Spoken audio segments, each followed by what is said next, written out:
The worst king in Romania's history by living ironically in Europe.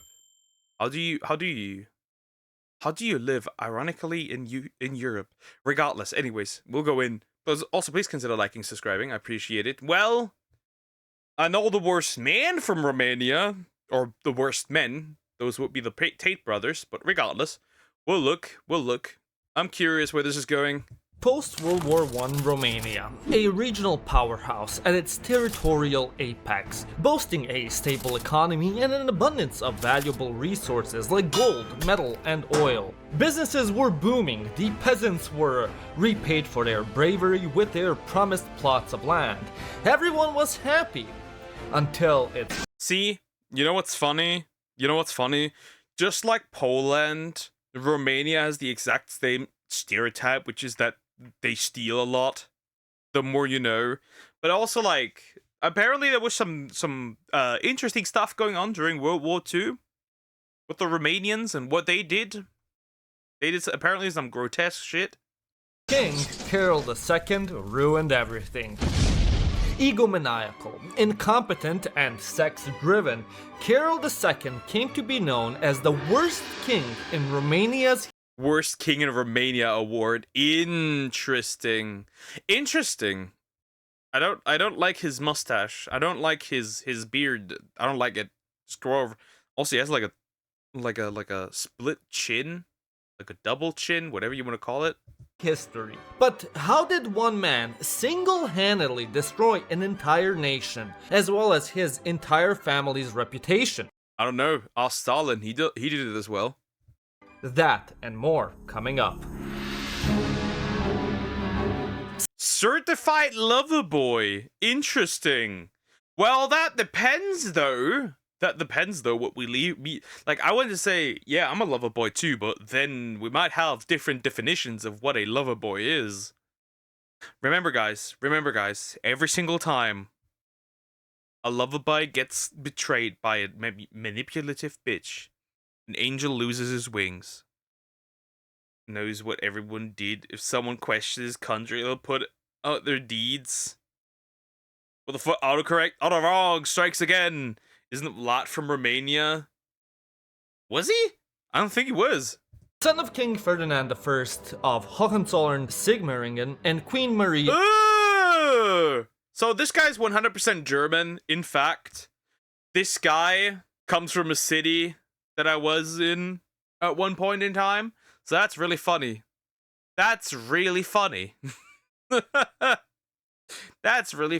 That wasn't too far away from the place I originally lived. Isn't that crazy? Of Edinburgh, Carol II had the typical high-end bougie upbringing befitting of a royal heir. Cultured, intelligent, energetic, and fluent in many languages, he was taught by one of Romania's greatest historians and obtained all military ranks. Aura farming? That's interesting. Carol was perfectly groomed and equipped to carry on his family's legacy and succeed as king. But he had other plans. He believed that Romania, like all other countries, was destined to become a republic. So, why should he be hindered to live life as he saw fit? How many years would he be left with absolute power before the peasants revolted and put some schmuck in charge? 6, 7? Why spend it on doing boring 6, 7. So he just went out and got some bitches and that's it. Like, he was like, you know what? Why even become king? I just can't get bitches. paperwork instead of partying it up if he was destined to follow the same fate as the King of France. And oh boy, party he did. Now, Carol was a man of many vices. Gambling, alcohol, stinginess. Hell, if fentanyl would have been invented in his time, he'd be the first of the Walking Dead. But above all else, he was really horny. His sex drive was off the charts. If it had 2 legs and a hole, you know Carol was gonna stick it in. Legend has it that he was so formidable in bed, he was the only man ever to satisfy the Crow. The Crow was The Crow? Who? Bro was a lusty little boy. Bro was Bro's sex drive is to go even further beyond. That's crazy. That's crazy. Bro was doing everything and everyone. Romania's first ever goth OnlyFans e-girl. Wearing all black 1930s equivalent of emo attire, she roamed the streets of Bucharest, high on life and anything she could get her hands on, whilst satisfying the gentlemen of Romania in ways their wives never could. The Crow would go through more men than Bonnie Blue in her entire career in a... I doubt that. I doubt that. I doubt that. I doubt that. I very much doubt that. Nah, bro. I think Bonnie Blue has had almost every man on the planet at this point. Single night and walk away as if nothing happened. But one chilly Bucharest evening, after she was finishing up her shift around town, a black car pulled up to her. Vino aici, said the mysterious driver. She came over and got into the car. The two drove away into the night. But as they drove down the streets of Bucharest, the light of the street lamps shined over the mysterious driver's face, revealing that he was King Carol. The Crow might have been a seasoned expert in her... Why is she here? Wouldn't that include you guys? Almost every man. You need to realize there's men out there that are so bitchless, not even Bonnie Blue would. You know, why is she here? Why did you put her in here? Remember, this chick did lots of corn, and you can basically almost harass her with like pictures, right? At this point, and she's still married and has a child. Where did we go wrong? I'm having whole fatigue as well. Trade, but Carol II was a veteran. Wait, showing 10. Wait, 10. That's almost 600,000 results. If we're actually in here. Degenerate. According to eyewitnesses, after the king was done with her, the Crow would have to be carried out of his bedroom, drooling and half unconscious. What? Now that is crazy. Now that is crazy. Basically, she was no longer able to walk. A regular Tuesday evening for Romania's royal court. Mind you, he was married. As you can imagine, these types of antics were not very fondly discussed over the dinner table. During World War I, Carol wanted nothing to do with the war. So, like any self-respecting king, he deserted the military, fled the country to Odessa, Ukraine, and secretly married a woman named Ioana Lambrino, nicknamed Zizi, which completely humiliated the Romanian royal dynasty. Carol returned to Romania in disgrace, where he was scolded by his father and pressured by the royal house to immediately annul the marriage. Eventually, the Ilfov tribunals... Bro has been married 3 times now. Bro has 3 wives. That's crazy. Stepped in and he formally did so. But the two lovers kept living together and continued their relationship until 1919, when Carol answered a call to arms. The Hungarians were throwing another hissy fit, so he had to kick them out of the country. During the counter-offensive, a second Carol-related scandal hit the royal house, when it was discovered that his pull-out game was weak and Zizi was pregnant, in a move that surprised... Yeah, are we surprised? Are we surprised that he got a chick pregnant? Like, listen, this man might be the horniest man on the planet. Bro's got generational game. Well, he's not beating Genghis, that's for sure, right? That's for sure, but like, he's doing his best, I guess. Everyone. Carol took responsibility for the pregnancy. I did it because I liked it. Hell, I loved it. Hundreds of thousands dying on the front. I have baby mama, not my problem. So he packed his stuff yet again and gave up on the throne for a second time. After the war was over, Carol was placed under house arrest in a monastery. There, the royal family tried a different approach by preying on Carol. They tried to get this man closer to God. It probably failed again. He was banging the nuns at this point. Or maybe just the priests. Whatever. Bro doesn't discriminate, I'm assuming at this point.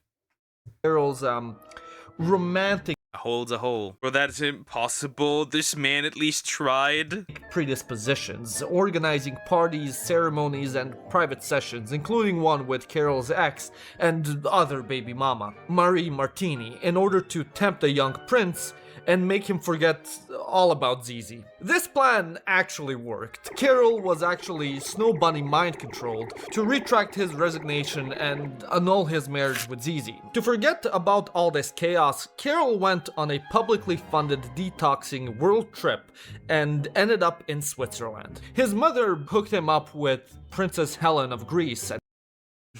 Princess Helen of Greece and Denmark. 100 of him won't compete. Genghis, not even Eminem count. See, here's the thing. Princess Helen from Greece and Denmark. Denmark. The two got married, moved into the royal palace in Sinaia, where their son and It's like crazy. This is the fourth marriage. Well, one was attempted, but this is the fourth one. future king Michael I was born.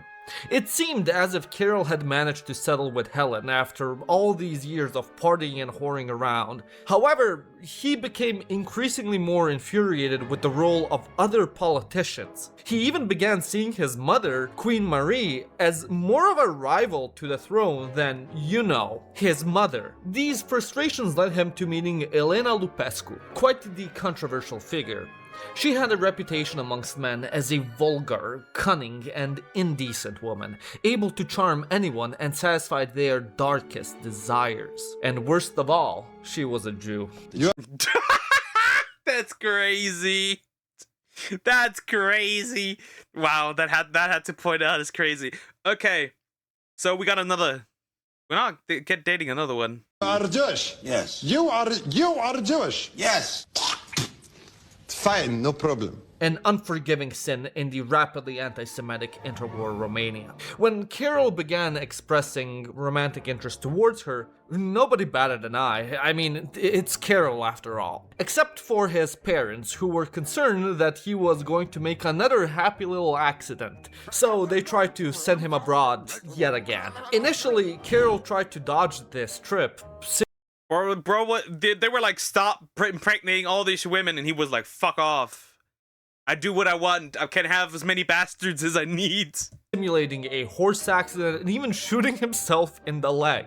But he couldn't escape his responsibilities. Immediately upon leaving the country, he met up with Elena, moved with her to Italy, and sent a letter to his parents, giving up his role as the heir to the throne for a third time. In his absence, his 5-year-old, Michael, became the successor to the throne, and he would have to lock in quickly because his grandfather, King Ferdinand, would die of colon cancer in 1927, possibly aggravated by how much of a pain in the ass Carol was. Since you couldn't entrust the fate of a medium-sized country to a preschooler, a regency was formed to tackle the king's royal and administrative duties. Elsewhere, the delicate power balance with the Romanian government also began to falter due to Carol II abandoning his succession. Politicians furious.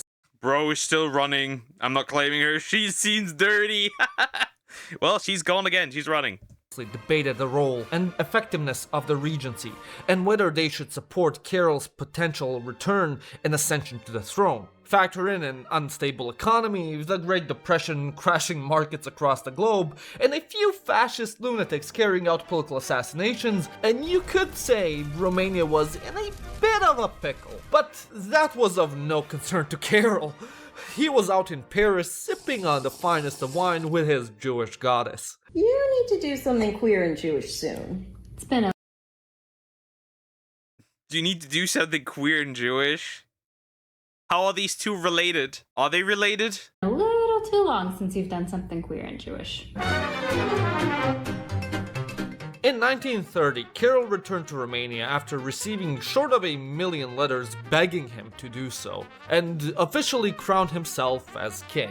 First up, he replaced the regency. In their place, a new advisory group was formed and filled with his own loyal cronies, which would be known as the Camarilla, and conveniently included Elena Lupescu as well. Carol was also jealous of his mother's influence, so he Does the Austrian painter know of such things? Hold up, wait a minute. Forbade her from talking to political people or carrying out public activities. Not wanting to put up with her ungrateful son's bullshit, she moved into her manor on the Black Sea, basically exiling herself. Valid crash out, to be honest. Mămuțe, hai jos de acolo, băi! Minune din nădrage te călărești pe Sfânta Biserică. Hai jos de acolo, mă, prințule! Mai prinț? El e omul paiangă, n-am. Gone was the young Carol who believed in republics and the will of the people. He was king, but he felt powerless in comparison to the national government.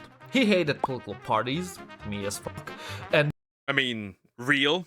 Kind of real. wanted all exclusive and legislative power to himself. Me as fuck again. So, for the rest of his reign, he focused his attention on whatever tricks he could pull in order to sabotage his political rivals. Throughout his reign, Carol systematically and constantly undermined Romania's political parties, viewing the democratic system as a hindrance to his autocratic ambitions. He first weakened parliament by Did you just put in Viktor Orban? That's funny. I mean, Hungary's trying things, but like, you know, doesn't seem to work the way they want to. frequently appointing minority governments or those led by dissident factions, ensuring cabinet members were loyal to the throne rather than their party leaders. This tactic, combined with his reliance on the Camarilla, helped fracture the traditional political establishment. However, amidst this power struggle, another political movement was gaining momentum, a more sinister one than anyone could have imagined. The Legion of Archangel Michael, aka the Iron Guard, started off as a weird student club full of nerds and LARPers. Being founded in the late 20s, mainly concerned itself over Jew hating and Romanians being the greatest thing since sliced bread. But So we have another. Well, wait a minute. In the late 20s. Alright, here we go. Well, that exists. over the years, the movement evolved into a dangerous paramilitary group.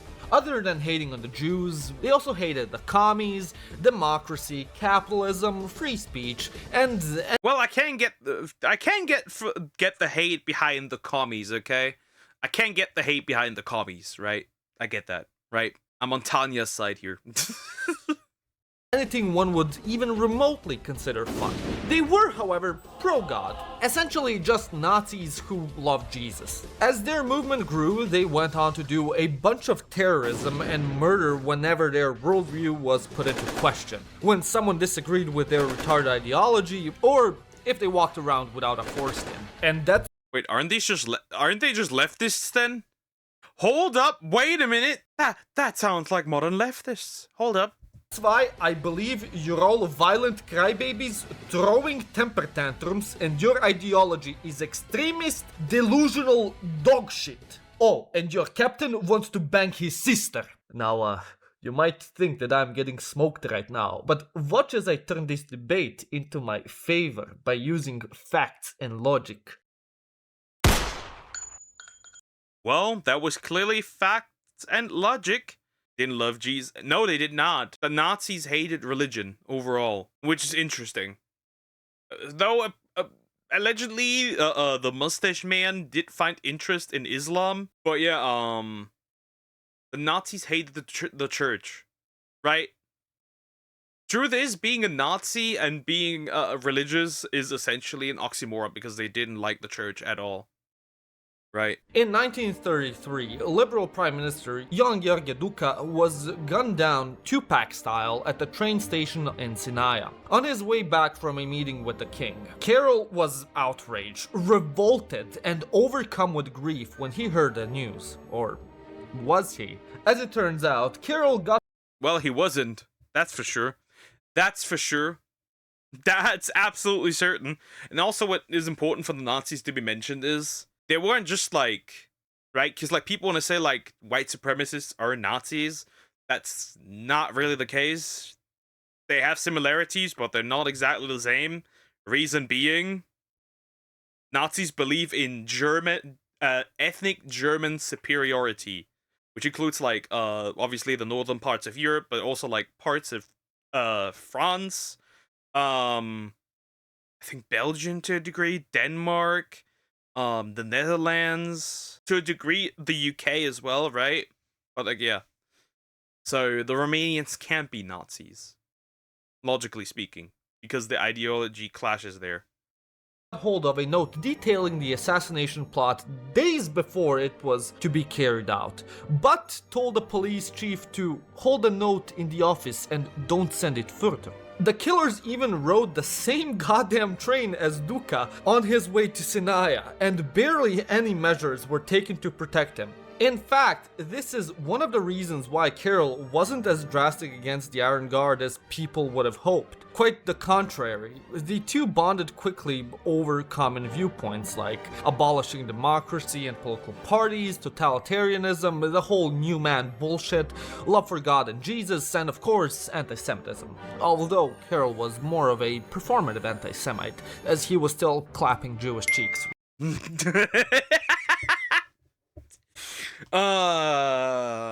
He may have been anti-Semitic, but man, he loved the Jewish puss. That's crazy work right there, basically.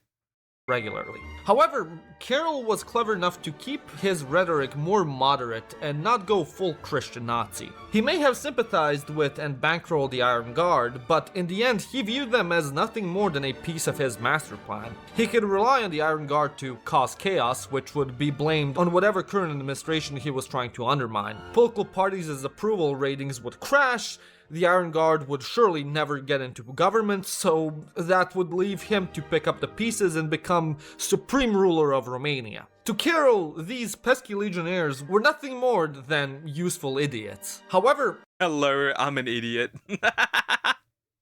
Well, yeah, sure. But you know, sometimes you gotta overthrow the government and just, you know, take your own country. This alliance was short-lived and doomed from the start. The Iron Guard hated him too. I mean, the guy was clapping Jewish cheeks, humping anything that could move, putting all of the country's tax revenue onto red, and regularly doing enough drugs to kill an entire stable of horses. With the Legion growing bigger and more influential, the Guard was no longer a useful pawn for Carol, but a massive political threat that garnered significant support right before the crucial 1937 general elections. Not that it was difficult to get the average Romanian on board with your ideas. Can we expect Romania to have a rapid motorway like the Germans in the near future? I hate Jews.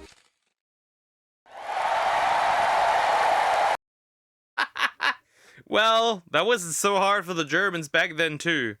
Well, here's the thing though. Would that have happened that easily if society was healthy? Because the rise of extremism always happens when the citizens and the country isn't doing well economically, right?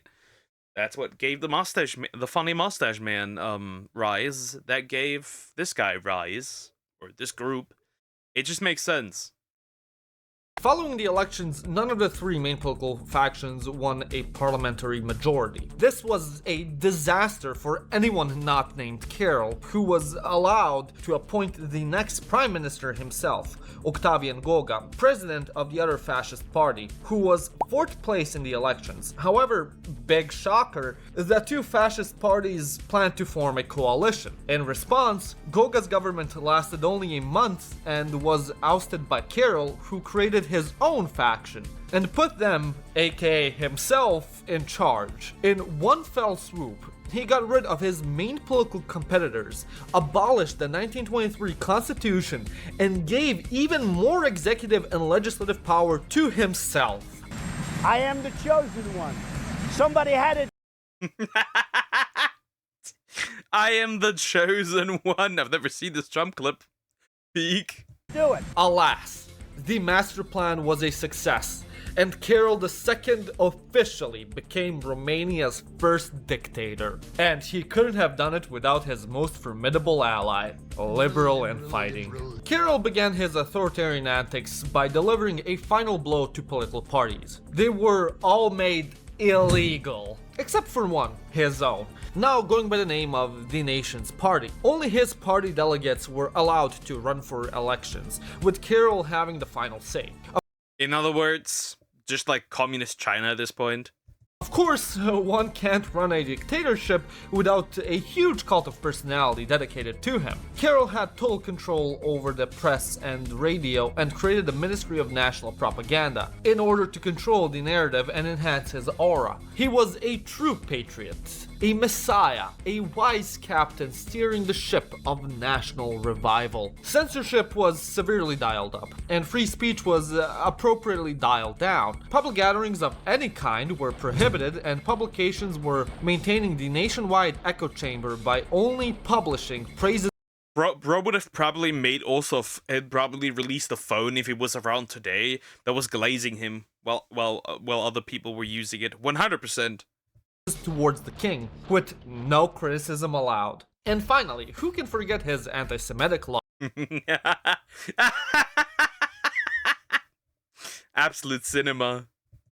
Revoking citizenship of many Jews and legalizing racial discrimination. But not against Lupescu, of course. She was one of the good ones. His dictatorship can be accurately described as an unfocused improv session, lacking a coherent strategy to save the country or his throne. His totalitarian antics felt weak and disingenuous, as if he was trying to cosplay the Iron Guard, beating them at their own game without knowing any of the rules. Speaking of, the Iron Guard only grew more fanatic and influential under the leadership of Captain Corneliu Zela Codreanu, essentially a dude that would ride his horse around villages and terrorize the Jews. More riots and political violence broke out, as well as more anti-Semitic witch hunts, and crucially, more public support. One of the Iron Guard's goals was to join the fascist Cool Kids Club, and they even managed to garner international support from none other than their senpai, Hitler.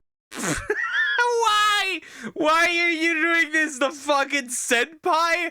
That's crazy. Why does he look so oofied? What is this? Why does he look so kawaii? Himself. I'm Hitler's top guy. What am I gonna do?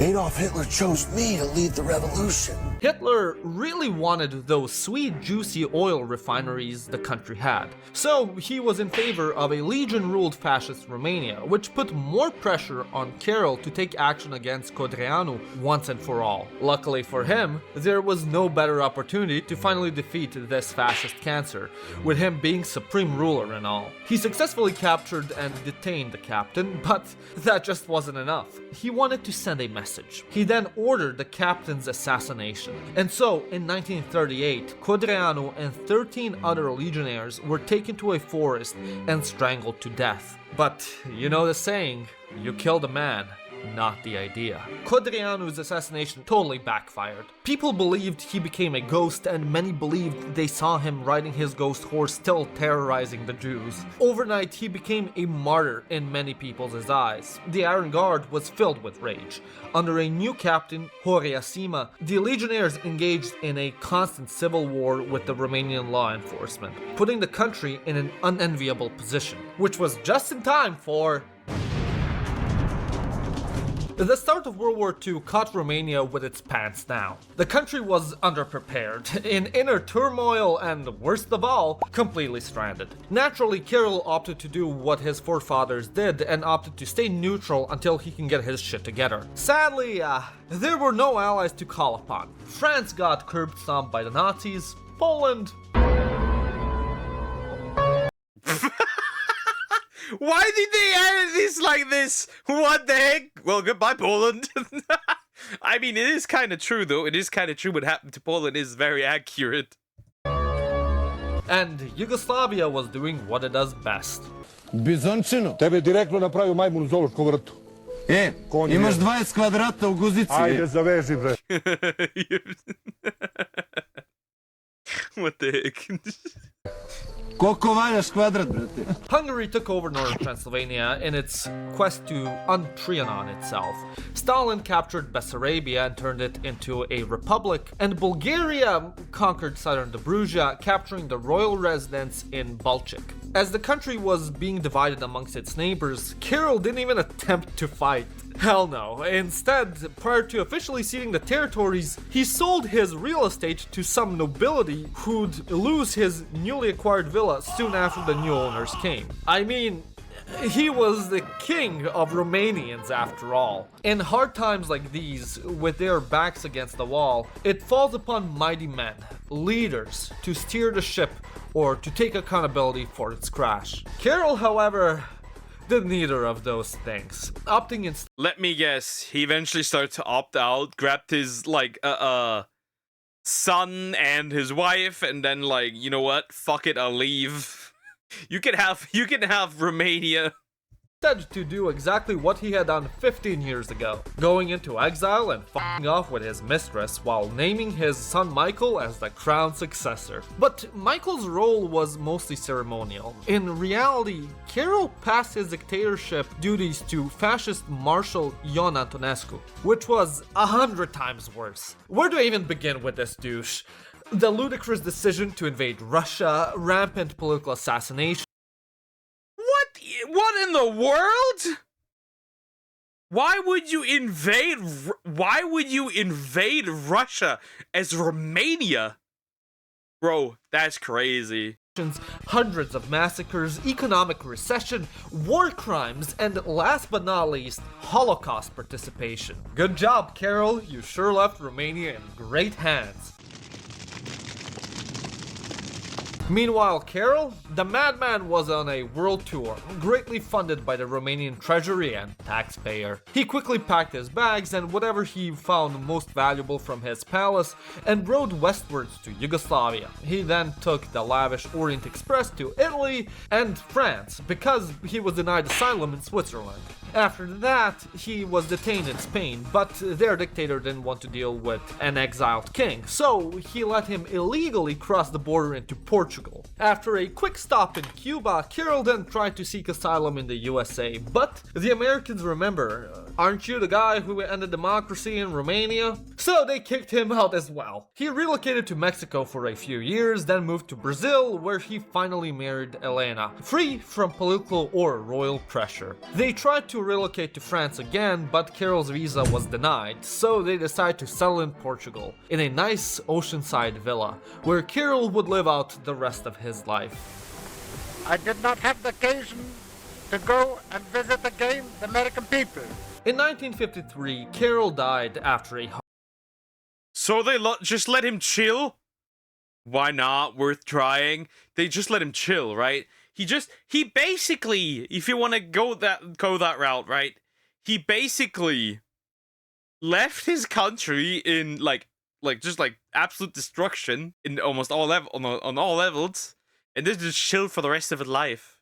Heart attack and was buried in Lisbon. All of his wealth he stole from the country was inherited by Elena, with not a cent ever to be returned to Romania. Neither representatives of the Romanian communist regime nor members of the Romanian royal family bothered to show up. Just like Carol didn't bother to write his will, resulting in a contested succession trial, won in the end by Carol's son Wojciech. In 2003, Carol's remains were returned and reburied in Romania. King Michael did not attend his deadbeat dad's burial ceremony as a final middle finger for all the bullshit he put him and his country through. And that was the story of Romania's and arguably the world's worst king. Don't forget to click the like and subscribe button, and let me know your thoughts in the comments down below. Okay, so to summarize, this dude, okay? If you really want to summarize this entire situation, it is summarized by this dude, okay? Just was banging around, not taking responsibility at all as a king, and eventually just he left, came back, left, came back, left, came back, put his own son into position, left again, came back, ruled as a dictator king, left again, put his son in charge, and never came back, and then came back again as his dead body. That's crazy. That's crazy. And he was clapping Jewish cheeks. And he basically was clapping one of the most infamous, essentially, fun girls in Romania to the point where she couldn't walk. So yeah, interesting king. I want to be like him. Anyways, like, comment, and subscribe. That was a joke, by the way. I don't want to be like him.